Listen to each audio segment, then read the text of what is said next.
Hola amigos, today I want to talk about the struggles of learning to code and the digital nomad life through my personal experience. Sorry if it's dark, I have limited equipment, I did not bring my LED, and I don't have a lens filter, and I hope there's not much echo, this place is not very furnished.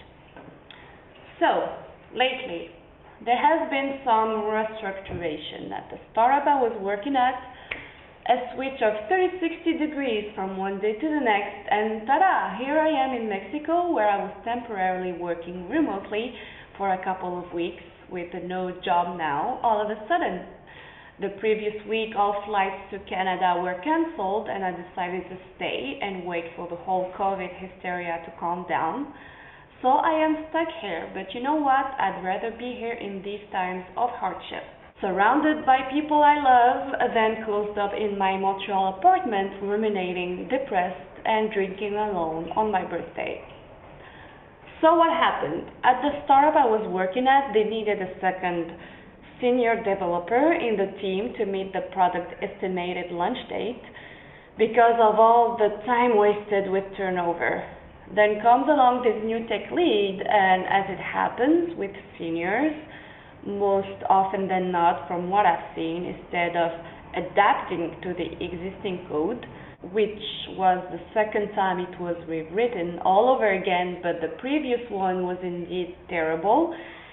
We had a bad start when I joined. I didn't realize it then, I was green, but the team was doing sloppy work. If it is shitty code, yes, better rewrite the whole thing all over again instead of patching things up, but this time around it was not necessary. But that new guy wanted to rebuild the whole project from scratch again and alone and meet the deadline. The code base was getting more and more complex. Initially, we started to use Redux, then it was replaced with Mobix, and then back to Redux. We started with React.js, then we wrote in React Native, then back to React.js, which was for me just a waste of time and resource, but hey, it's not my money, not my business. But this time, as it happens, they also needed a tech shareholder, a CTO, and this was their guy, so he brought parts of the company, what he says goes, right?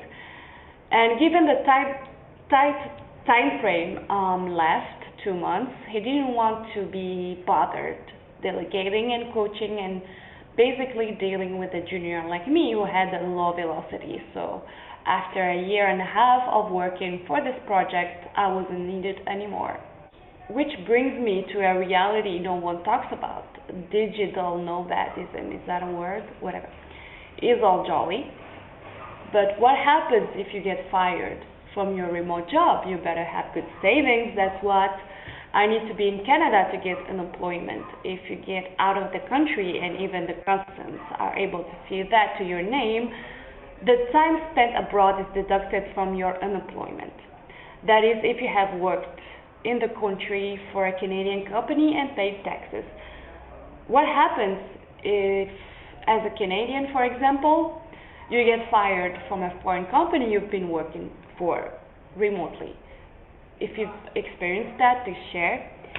But anyway, I had the low velocity because one, I was the less experienced in the team, which was obvious, and they hired me accordingly. And second, because I felt the wind turning, so I started to seriously apply to other jobs. And I was selected to interview for this mid-level position, and time-consuming it was.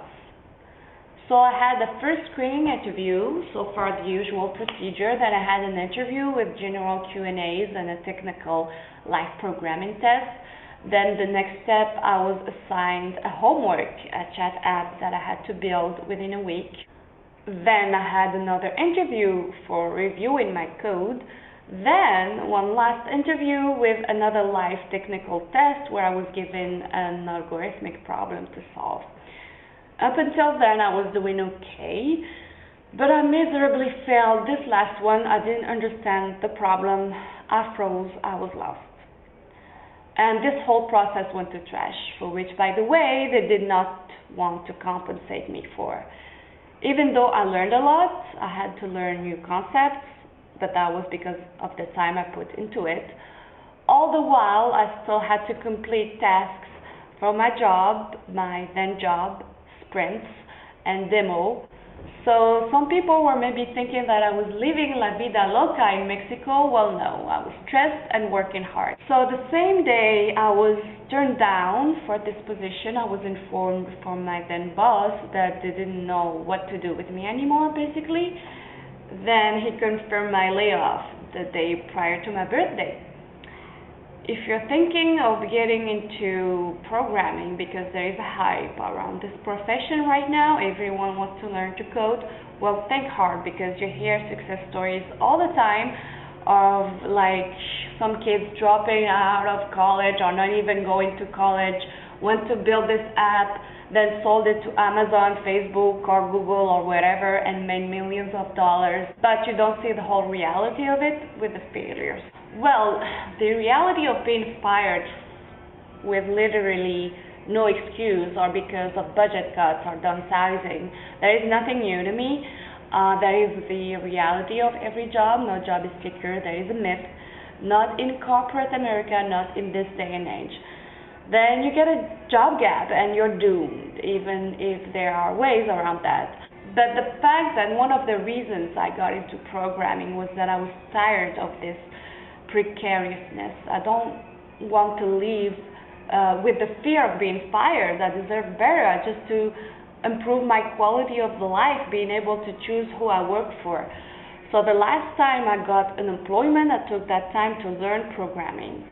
Maybe I was lucky the first time around, I found a job 6 months later, but also maybe I was not in the right place in a structure where they could welcome juniors, where I could grow, because I was left alone most of the time and relied on Google or friends to help me when I got stuck or when I had questions, and I felt incapable and frustrated.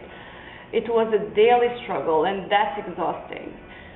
So to find myself into this uncertainty, again, funny word that everyone uses right now, was familiar, but at the same time was disappointing. The only thing new was that I was working remotely from abroad when that happened. But hey, some people lose their jobs after buying a house or after getting a sick leave, right? Forget asking a raise or a bonus for extra hours for which they don't even ask you if that's okay for you to do to begin with. No benefits. You might think that tech is where you make big bucks, but you got to lose some before making any. In the meantime, you need to pay back your boot camp or student loans. Sometimes you find yourself in unstable startups. You need to study for interviews, data structures, algorithms, cracking the code interview book or whatever. Not to mention the competition for every position published with remote in the title. The pool of candidates is spread worldwide, from the worst to the best resumes, so brace yourself. Before switching into programming, I had previously worked in the media, communication, and film industries filled with egos. I remember that all jobs are the same. That's just the reality of the work field. You are a commodity. You're not their friend, let alone their family.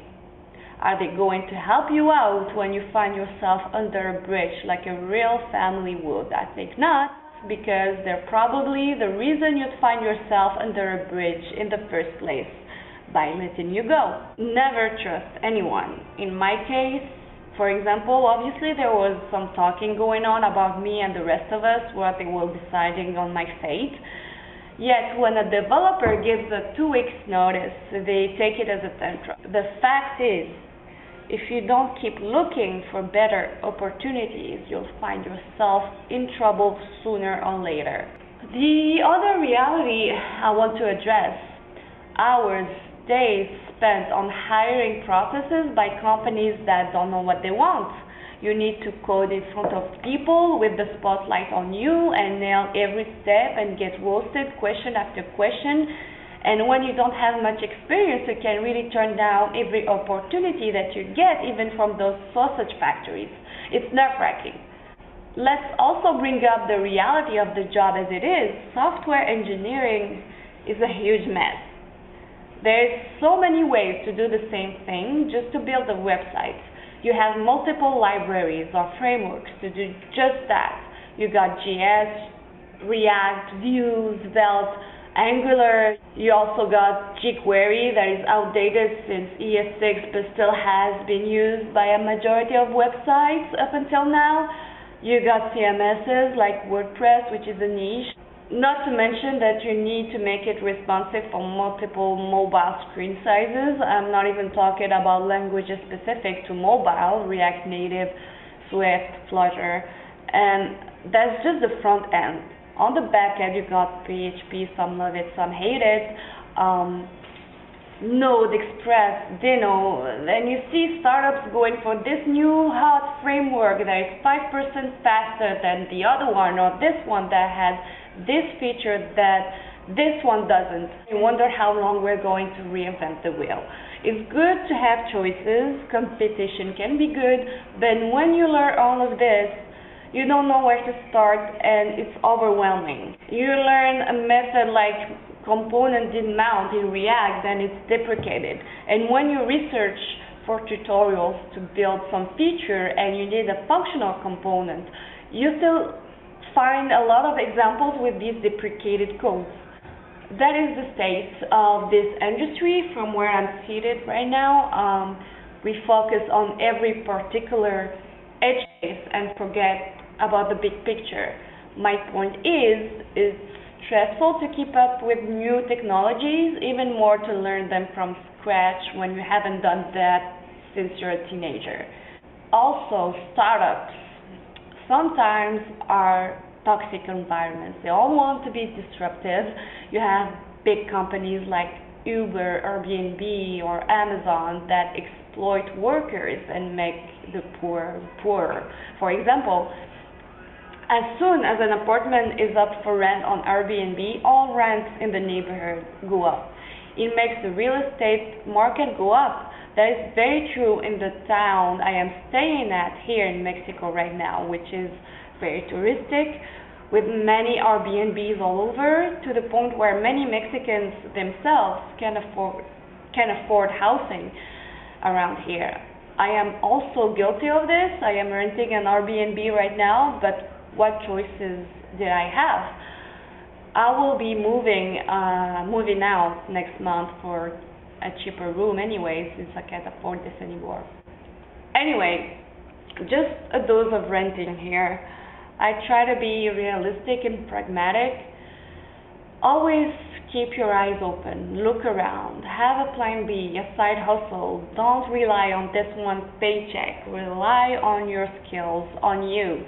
Don't get comfortable, and it's easy to get comfortable while you buy off your happiness, especially with your first professional incomes. Even more if you've been broke pretty much all your life, you still haven't measured your GDP, and you get excited with this money. So enjoy life, but be smarter than them, street smarter. Network, keep applying just to see where that goes, even if you got your dream job, if that ever exists.